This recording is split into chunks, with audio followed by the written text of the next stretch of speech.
To raise children and to be purposeful as a parent, you really need to understand what are our family values, and you need to pass those values on to your children. You need to set boundaries. We're in a country and a culture where young people honestly do not have boundaries, and they have friends that can go and come and do things as they like. You set a standard for your own children. You set a standard for your own home. Another thing is, and this is really critical, and I think this has really helped in my children's journey, is spending time with your children. Yeah. You must create the time. Yes, I agree. Not just being there physically, but make the emotional connection. You know, we come from a different culture where back in the day when we were younger, if you're saying something like, quiet there, elders are talking, stop talking. No, that's not the culture of the day. Now, you need to listen to your children. If you don't listen to them, if you don't answer their questions, somebody else will. You have to be purposeful. You have to be intentional. You have to make the decision that I'm not going to buy that Mercedes-Benz right now because I'm going to put the money away for my children. And that was it. I love cars. But I can tell you, the cars you know, when you're back home, you're back at home, you think of the car you were riding before you came to Canada, how many drivers you had, but then you make a decision to make a sacrifice. That I opposed it. My daughter that's a lawyer today, I remember her being in school and a teacher telling her she would never be anything. And I went to school with her. I said, explain to me why you said that, what it means, and as a teacher, what impact you think that would have on a child. No child is a bad child, to be honest with you. If a child is stubborn, check well, something has triggered that stubbornness. And don't try to live vicariously through your children. You wanted to be a doctor, you couldn't be a doctor. Now you're forcing a child that is getting 90% in art and 10% in math and saying they have to do sciences.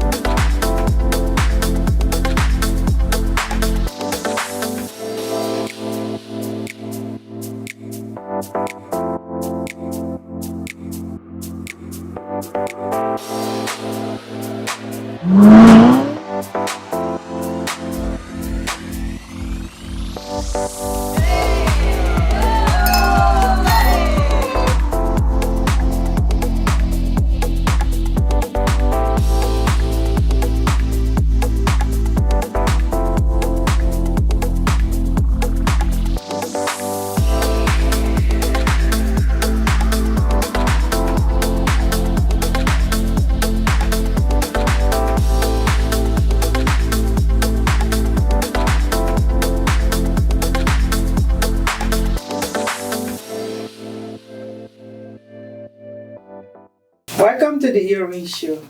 I am Heroine Reverend Eyitayo, the host today. Today I have a wonderful guest before me, but before I go to you, I want to introduce our heroine, Mokshu. How are you today? I'm good. Thank you so much for having me today on your show. Thank you so much. I know you are excited having a wonderful mentor, counselor, Thank you. You know, a very respectful leader in our community, in the person of Barrister Eyitayo Dada. How are you, ma'am? I'm very well, thank you. And thank you for having me. And it's really awesome to be here with you. Yeah, thank you so much for coming. Thank you. Viewers, just button up and just listen, especially parents and mothers. And if you know that you're so keen in parenting, you want to learn more from the people that are already experienced, not that they are perfect, but they have gone through it and they are conquering. And I know you will conquer after listening to our conversation today. Absolutely. On the Heroine Show. Today I want to ask our guests to tell us more about her key passion in parenting. Okay, so I'm going to start with telling you my journey. And I'm going to start with that because I want to draw a distinction between, parenting in Canada and parenting in, the different cultures that we come from. I came to Canada in 1999. I came with 5 children. The oldest was 12 and the youngest was 3 months. I came in with my husband, and after 2 weeks, he had to go back because he had a really good job that he didn't want to leave at the time. And so I was here with the children. And I realized something, that I was in a different terrain. I just realized that, back at home, we say it takes a village. And what I realized is when I got to Canada, there was no village. It's a little different now, but back then, there really was no village. There was nobody. So there was no neighbor that was going to caution your children and say, you can't do that. There was no neighbor that was going to say, auntie, when you were away, this is what happened. There was no nanny to help with the homework. It was me. At that point, I realized that I had to take a decision, and it's very intentional decision about what I wanted to happen with my children. And I read law in Nigeria, 1985, practiced until I came to Canada. And then that was where I decided I cannot go into the legal profession. At that time. Because I just knew that it's so life and time consuming. And I went into social services so I can be at home when my children were leaving. And I could also be at home when they get back from school. So, and by the grace of God, God has been very kind to me. There have been battles, which we'll talk about. But by the grace of God, we have 2 nurses. We have a lawyer. One of my daughters was recently named, she's an entrepreneur, they call her the millionaire maker. Nice. And she has been named she's the leader of the 35th fastest growing women-led company in Canada. And my baby is doing her PhD in the USA. So God has been very kind to me. But it has been a journey. Tell us the secret. It has been a journey. Yeah, it's really a journey. Yes. When you talk about that, that reminds me when I came with the 4 kids. The last one, I was pregnant for the last one, and then the first was like 4 years, and then my husband came dropping because he couldn't leave the job that he was sustaining us. And then he came after I delivered 2 weeks. He left. So he came back after. That's about a year time when he finally came to join us. And I could trace the journey, like 2 weeks, and then you leave, and then you my husband came back 2 years later. Okay. And then it wasn't like now where we have created a room and where community. people can sort of help and see friend to help and can call somebody. We did that. We make it possible so that opportunity will be for them. So thank you so much for that. Absolutely. That reminds me. So thank you so much. Raising a purposeful children, it takes a lot to raise a purposeful children. There are many purposeful children, children that will come up, eventually come up with being able to stand as someone that makes impact into the community, which is something I would like a Heroine Mokshi to contribute on that. So when you were talking about your kids, that you came to Canada with young kids, I was just thinking about my time as well. When I came to Canada, my older son was just 6 months old. So it was just a little baby that I landed in Canada. And another 2 years, we had a second one. So I had 2 boys. And I remember it was a very tough journey in the beginning because you don't know anyone. As you mentioned, you need a village to raise your kids. But here, you are just by yourself. Your husband or the family member, whoever is with you, has to go out to work. And you're just left alone to raise the kids. But again, it's very challenging when you are in a new country because with one person's income, you can't really run the family. Yes. As a That's mother, it. as a wife, you always want to contribute, you want to add value and do Yes. something for the family. And that's how we try to juggle. We wear multiple hats. Yes. We really We are do. a wife, we are a mother, we are a career woman, we do Everything. so you do so Everything. much. And on top of it, you really want to raise your kids. They should be, as she mentioned, a purpose with the purpose. They should be doing well in their life. They have a better Yes. careers. So there's so much burden on your head It's that true. that you really want to do your best. And we definitely look forward to hearing from you that how was your I journey. was a journey that I went through as an immigrant woman, mother, Yeah. and also, though you had a legal profession at that time, Yes. but at what point do you decide that no, I don't have to follow this legal profession at this time, and I know now you have all the way to go. Exactly. But that time you pause it. Yes. So tell us, how were you able to put it together until your husband come for the next 2 years? Okay, so, and actually I waited 10 years to get into my profession because I waited till my youngest was actually like old enough to do a lot of things. I think, honestly, as soon as I landed in Canada, I know what the legal profession is like. It's extremely time consuming. Yes. You're there late in the night. You have to focus. You Especially just can't be getting the there. license. Yes, exactly. Especially the So license working on the license and all that. I think what I really realized and recognized is that, and this is what I want to say to everybody, is that you need to understand that you are a parent. It's recognizing that you're a parent, recognizing that you have a responsibility to raise these children. As my husband will say, raise an eagle generation, raise children that you're going to be proud of. Look, we're there day and night, and we had battles. Not to talk of if you're an absentee parent. I think there are some key things that I really, thought about, and that is, and I want to share that is, you have to understand your own values. To raise children and to be purposeful as a parent, you really need to understand what are our family values. And you need to pass those values on to your children. You need to set boundaries. We're in a country and a culture where young people honestly do not have boundaries, and they have friends that can go and come and do things as they like. You set a standard for your own children. You set a standard for your own home. Another thing is, and this is really critical, and I think this has really helped in my children's journey, is spending time with your children. You must create the time. Yes, I agree. Not just being there physically, but make the emotional connection. We come from a different culture where back in the day when we were younger, if you're saying something like, quiet there, elders are talking, stop talking. No, that's not the culture of the day. Now, you need to listen to your children.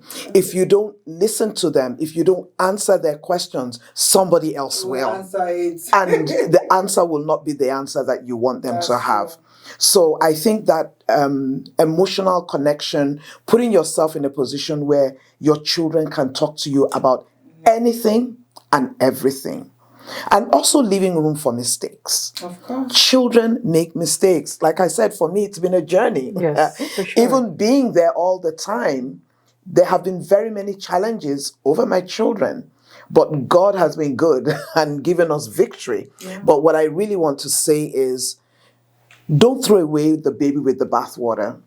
I remember speaking to a parent very recently, where she was saying, oh, she's going to throw out her daughter. I said, don't do it. Don't do it. You will regret it. We have to fight for them. We have to pray for them. We have to encourage them. Thank you so much. That's very awesome. It just reminds me my picture towards parenting. It's what you put in parenting, that's what you get.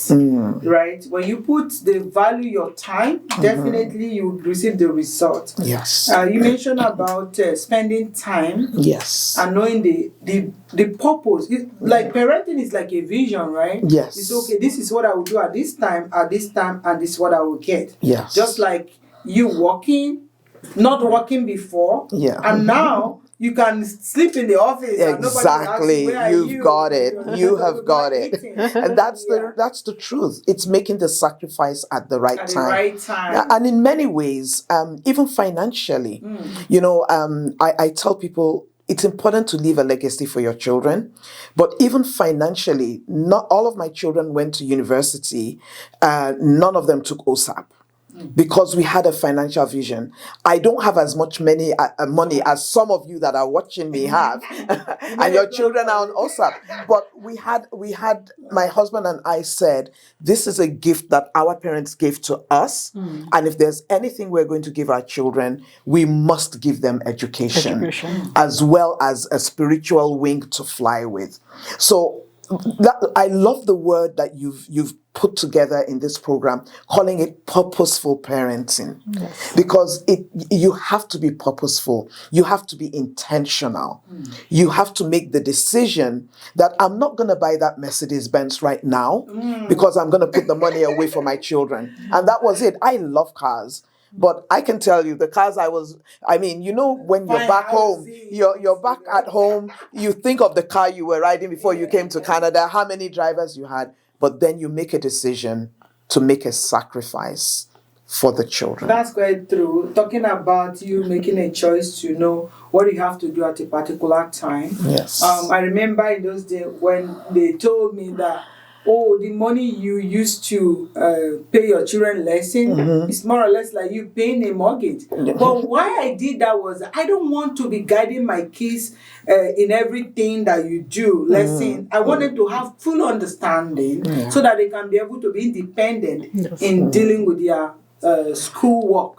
That's right. So I have to invest on that. Yes.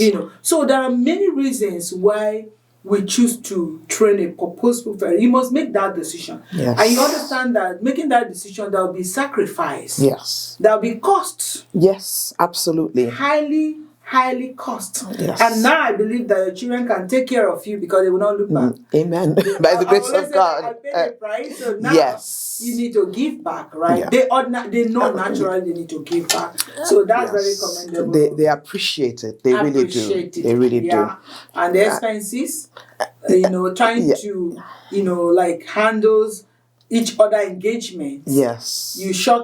I remember then I'll be sleeping in the car waiting for one trip to another just to get everybody get their own balance. Yes. So Heroine Mokshi, what do you have to say about that? You know what, actually, I wanted to discuss about another topic while we are doing the parenting. I've come across some of my friends who think that as a child, the child is struggling in school because when they go to school, they have to adapt to the Canadian culture, which is very different from our culture that we bring with us. Because we try to imbibe our values, our cultural things with our children, because when we are spending time with our family, we try them to continue with our legacy. But when they go to school or university, they are meeting other children from different cultures. And a Canadian culture because obviously when they're going there, they have to adapt that as well. Otherwise, they'll be a misfit in that culture as well. Definitely. So for them, it's like dual identity. They are working with two different cultures now. One is in the school and one is at home. Yes. So sometimes they're confused which one to follow. And so here again, another question for you as a mentor. So how do we balance that as parents, as family? How do we support our children? Thank you very much. I think one of the things that's really important is understanding the city and the culture of where you live. Yes. And also understanding the challenges that our children face. Sometimes parents don't recognize that it's a huge challenge. They go to school, they get bullied. I don't know if anybody's child has taken lunch and someone has told them that their lunch is smelling, right? So they are dealing with the bullying, the discrimination, the veiled bias. Imagine your child as a son, and I know this happens a lot, going to school and you're having to say, you know what, you're going out with your friends, but remember you're black. Like, it's just a fact, because some people will do certain things and get away with it, and these children will not. So what I want to say is, Parents need to acknowledge and recognize and support their children for it. Honestly, part of purposeful parenting is fighting for your children. There are sometimes you actually have to go and not fight physically. Okay. I would like you to hold it there because that's a very high discussion. Yeah. So we want to go on a break right now. Viewers, just stay tuned. We'll be on a break. We'll be right back.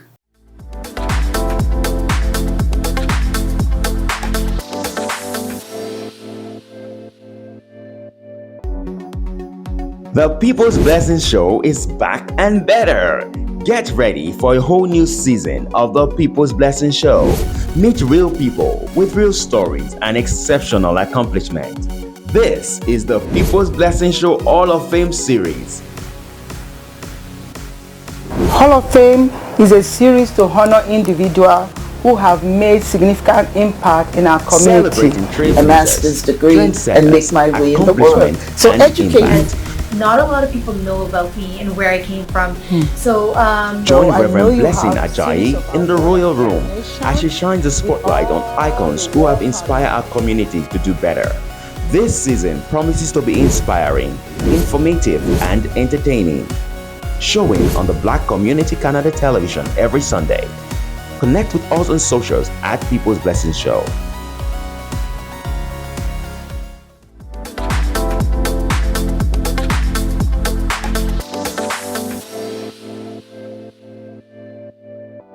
Welcome back to the Heroine Show. We are back on our break now. I want you to stay tuned and hear the next discussion based on the raising children in a foreign land and the challenges that is faced while parenting children. Back to our Thank you. I know you are in the place Yes. talking about I was talking about fighting for our how we can children. fight for our children. And when I say fighting for our children, the reality is we need to recognize that our children need us to be engaged and involved, even in their educational journey. I remember one of my daughters, she had a 90% average always in all her subjects. She never had less than 90%. And she went to do a placement in a hospital because she wanted to be a doctor. And one of the placement guardians told her she can never be a doctor. She should think of being a daycare teacher or something. I went there and I said, you need to justify to me why you made that statement. I'm like, I need to know. And I made sure that it went into the record, that I opposed it. My daughter that's a lawyer today, I remember her being in school and a teacher telling her she would never be anything. And I went to school with her. I said, explain to me why you said that, what it means, and as a teacher, what impact you think that would have on a child. So if you don't listen to them, or you come back from work, they're trying to talk to you like, quiet, I'm busy, I'm tired. Yeah, They won't talk to you. And part of it is attending your children's parent-teachers meetings. You have to be there. I know it's difficult. We're talking about challenges of the children. Challenges of the parents is putting food on the table and being there for your children. Like I said, people like you and I that came in, our husbands went back. We're single mothers. I was working two part-time jobs. That's what we were at that time. Two part-time jobs, one full-time job, right? But I just knew that what you make a priority is what's going to be your priority. And I realized raising these children and making sure that they do well was a priority. And when my husband came, he joined in the journey. So if I can't go, he goes. But we have to understand that parents also have challenges. For sure. I agree with you. Definitely. Yes. Putting food on the table, you have to go for a shift. Paying and then your bills. you have to pay your bills, and then you have to be in the children's school and deal with all these other things. It's actually quite a challenge. And then with some people, there's a language barrier as well. Yeah. That makes it even more difficult. Talking about the area of parents, because we also want to empower parents to understand that it's a choice to make. It is. Sometimes you don't have everything you wanted the way you want it, but you prioritize your children. Yes. Like you said, just like parents go to work and have to deal with people at workplace, so children deal with issues from school. And yet the parent expect them to also be the best in their classes. How? If you're not having someone that understands you. No child is a bad child, to be honest with you. If a child is stubborn, check well. Something has triggered that stubbornness. And when you know your child, I used to tell my kids that, like, I just want to know you so I can speak for you, I can fight for you. And that language, I have to train it on their head. And indeed, when any challenges come, there was a proof that because I know my child and I can prove it in school. Yes. And because of that, they respect your child and they respect you. You become a voice for them. Absolutely. And that's what they learn to grow. So it's nobody's perfect, but there's a kind of decision that you will make which will help your child. Yes. And your child will adapt from it. I remember when I went to learn counseling. I went to library to learn how to counsel. From there, I created the youth department, youth program. Because of my kids, what is more than you? I mean, leading a youth department or creating a youth program when you have your 4 children involved. Yeah, that's amazing. You're necessarily actually forming it for them, but though for the community. Yes. So what you're teaching other kids, you're teaching. So sometimes, parents, we have to throw ourselves in there and do some things that necessarily will not do, but we know that it will add value to our children. So it's an encouragement to us, and our children will also follow that to grow up as we look forward for them to become something. Both of you mentioned something that I think is very important. You talked about children in college and university. I practice mental health law, and I can't even tell you how many people come through my practice that are students from universities. I really want to encourage parents that when your children go to college, don't assume they are okay. Call them consistently. Talk to them. Find out how they're doing academically. Find out how they're doing emotionally. Sometimes they are isolated. Sometimes they're overwhelmed. Sometimes they've fallen behind. I have a daughter that's doing PhD. She still calls me. Oh my God, mommy, this thing, I'm supposed to submit it. And I talk her through it. I don't think I can do it. Yes, you can. Do it. Take a deep breath. Okay, go and sleep. I'll give you a wake-up call. Okay, now you've done it. Are you okay? And at the end of the day, they're fine. But they need that support. No matter how old they are, they need that support and encouragement. Thank you so much. That's very awesome. You have any contribution on that? No, definitely. And this is really encouraging that you are sharing, because I think parents who are still having young kids, for them that's great information, because you know what, it's very challenging. You are parents for the first time. You don't know what you're going through, but again, you learn while you are raising your kids. Yes. And you very rightly said that we should be involved in the school, and that's what I did when I was a parent, when my kids were young, that I was a part of the school council. And that's how you can contribute to the school as well. And then you are definitely get involved with how the curriculum works, what are activities involved, and you are also participating in that, because you don't want to be out of the Canadian system. You want to be a part of that system. So if you are, as parents, are part of the system, you can help your child as well. Absolutely. So, and another thing about the food that we're saying is that we all come from different cultures, all the immigrants. So our foods are different, our values are different, our celebrations are different. Yes. Our festivals are different, and we would love to celebrate that. And when I came 20 years back, and now when I see, there's huge difference. Oh, yes. When I came back, that time the only festival we were celebrating in Canada was either a Christmas or a Halloween. And my kids were like, oh, it's a Halloween or it's a Christmas. We don't have our own festival. And I'm like, no, we have our own festivals. So that's how we started taking them to our religious place, like our temples, our places where they can go and get to know about our culture. And then when I started with this non-profit organization, our non-profit organization is called Indo-Canadian Association. So I wanted to share our Indian culture with our Canadian families here, communities here. So we have different food, we have different dance performances, we have different arts and culture. So we wanted to share, because again, in Canada, we have a fabric with different multicultural communities. So why not share? And that's how we even introduced in school. One of the examples was that we had a potluck So we would annually in the school we would have potluck where all the different families would bring food from their culture, and That's it would be amazing. laid out and everybody would try different food.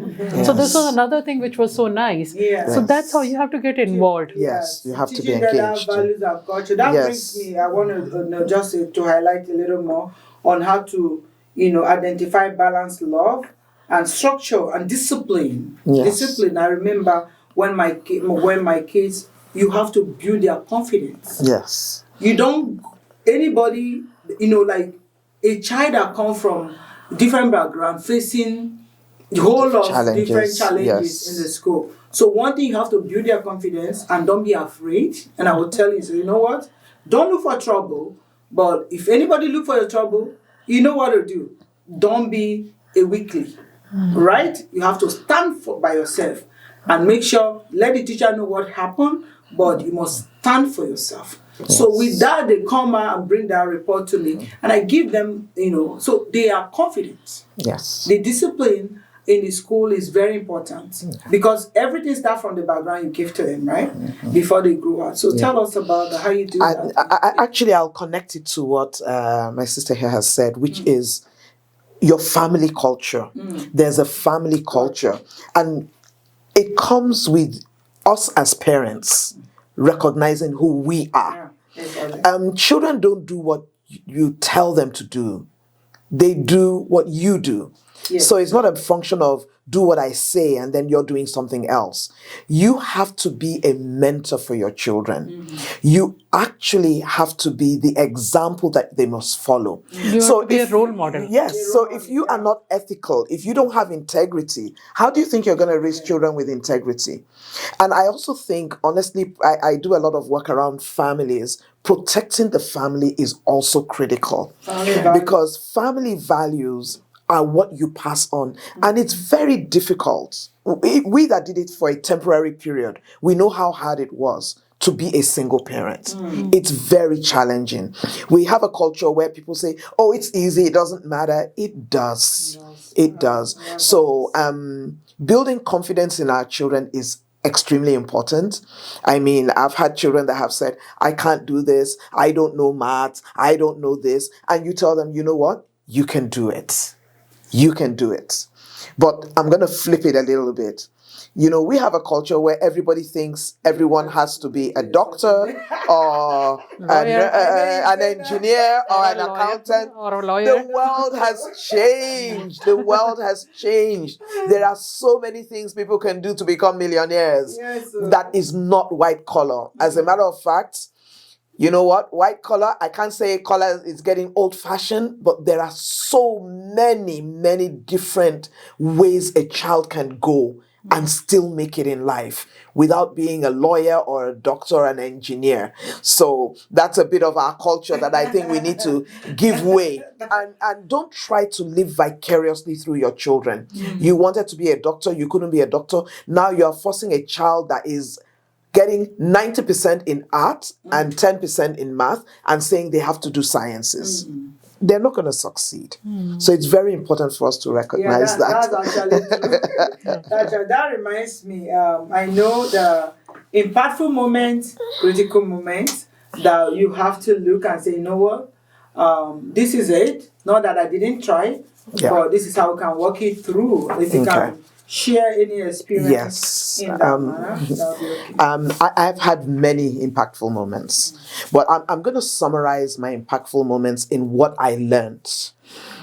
What I learned from the challenges of raising children. Number one, the first thing is that you don't know your children. You think you do? I can tell you, you don't. You think, oh, I got this child 100%, and you are surprised. So what I realized is it's not enough to be a dedicated, caring parent. It takes the grace of God to shape the future of a child. There are generational problems, generational causes, family causes. Honestly, I don't know if people believe or don't believe, but I know that they exist. Recognize what you're dealing with. You will come up against battles that you could never have imagined. Stand with your children. You will have advice from all sorts of quarters. Throw them out. Oh, do this. Stand with your children. Do not throw out the baby with the bath water. And I can tell you, as a parent that has faced many challenges, that there is no situation over your child that God cannot turn around. People can tell you it's impossible, or people will even make fun of you. Like, we're in this field. I talk about family. I am a minister's wife. I go all over the world. I've been to more than 20 countries. I've written a book on marriage and family. I still had challenges. But one thing I learned is, with God, nothing is impossible. That's true. You're very right on that. You're very right on that.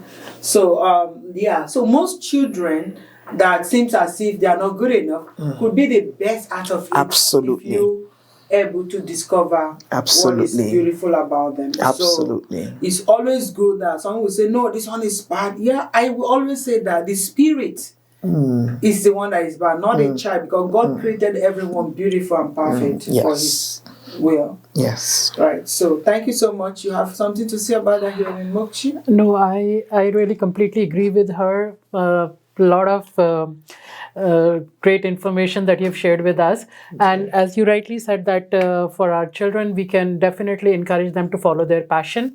Because if they're following their passion, they'll be very successful. Yes. Because if they pick up anything else as a career under pressure, under stress, but then they won't perform well. So there's no point of making them pursue something which they don't have any interest. So as parents, it's our responsibility that we should nurture them, support them for something that always be there for them. Always be there for something that they want to pursue as a passion. Thank you so much. We are going into the heroine of the week. So we are so blessed to have our guest today. Fortunate to be the heroine of the week. Oh, wow. No, not just the heroine of the week. Oh. Heroine of the week. Heroine of the Mother's Week. Oh, wow. Oh, I'm honored. I'm honored, and now I'm blushing.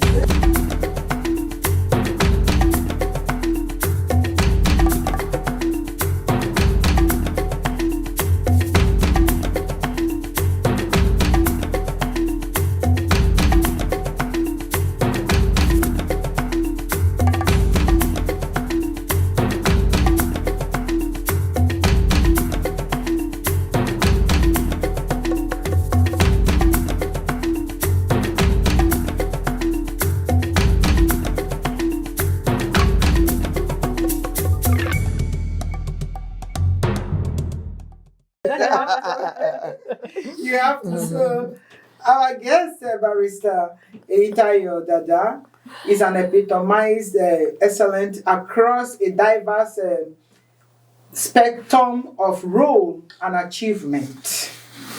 Actually, she carries many hats. A renowned as a lawyer, marriage coach, and an entrepreneur. Her experts span mental health, real estate. Wow, I'm just hearing that. Family and immigration law. As an author, she has shown her experts in relationship, dating, marriage dynamics, and business acumen. A smooth after international speaker, she have an insight in to resonate across culture and background. She's a professional in different area. And when you talk about his area of profession, she's a distinguished legal practitioner who has been admitted to be both the Nigerian and Canadian bars. For over 15 years, she practiced the Nigerian challenging Niger Delta region, fervently champion women and environmental rights. Eyitayo Dada is a certified specialist in health law and practice in the Toronto area. She is the director of Amalie House and St. Francis Resident, shelter that offers refuge to individuals facing life challenges. She's a leader and also a social justice and human rights activist. I can mention as many, and I can go on and on. She's an advocate, a lot about her. Okay. So we are very pleased and blessed to have you. Thank you. Especially being a mother and a wife a minister of God. I don't think you mentioned that here. A minister of God where you speak to different families and mentor a lot of people, grow people in leadership. It's a lot that you carry. So I want to say thank you so much for all you do. Thank you. We appreciate you. And you're looking very young. Very young, and 5 children, married, and so many grandchildren. What a blessing. God is good. And that shows me that when you trust in God, and the effort you put even as parent into what you do and what you believe, God will mold you and beautify you. Absolutely. So thank you so much for being who you are and the impact you've made in our community. Thank you. And I feel highly honored. Thank you very much. Thank you, ma. So, Mokshi? Yeah, no, thank you. It was great having you with us, and you shared some great wisdom with us regarding parenting, and it's great to have you. Thank you. Thank you for your support. Thank you. Thank you. I appreciate it. Welcome, ma. Thank you. Okay, so we go back to the show. We want to just wrap it up. For all we have talked about, we can continue and continue. We will never be done because there's a lot to talk about. Based on parenting with purpose and raising children in a foreign land that we are, I want, let me start from Mokshi first and give us a takeaway of all what we have talked so that our viewers will enjoy what we have discussed so far. What do you want to take away? Yeah, sure. So I would like to wrap up with saying that as parents, we want our kids to follow our customs, our culture, our values, and that's what we are trying to share with them. But again, we have to understand that they have to adapt with the new environment, and we should be flexible enough to let them explore new world for them, which lies in front of them, because it was our choice to bring them here. And now we cannot take it away from them that they don't know about this new culture. So we should be flexible enough to share both our world that we want to share with them and then let them explore new world as well. Yeah, thank you so much, and our guests. What I'd like to say is pray for your children. Pray for them more than you pray for yourself. Never give up on them. Protect their mental health. Don't curse them even when they're doing wrong. Leave them a legacy, both financial and spiritual. If you don't have life insurance, go get it. If you don't have a will, it's unfair on your children. I'm just going to say that. Protect your marriage and protect your own health and mental health. Because if you are not there for them, very few people will be. Thank you so much for the honor and the privilege of being here today. Thank you so much, viewer. You have taken a lot, and I hope you go back and watch this video. So thank you so much. We are wrapping up now. It's a pleasure to have our guests and the heroines here discussing about this. And like I would say that, please know your child and be the best you can for your children, because whatever you put in them, that's what you get. And don't forget, love your children, and your children will become who you want them to be. Thank you, and God bless you. See you. I would like you to subscribe, like and follow, and join us at BCCTV, Canada Television. Bye. Thank you. Thank you.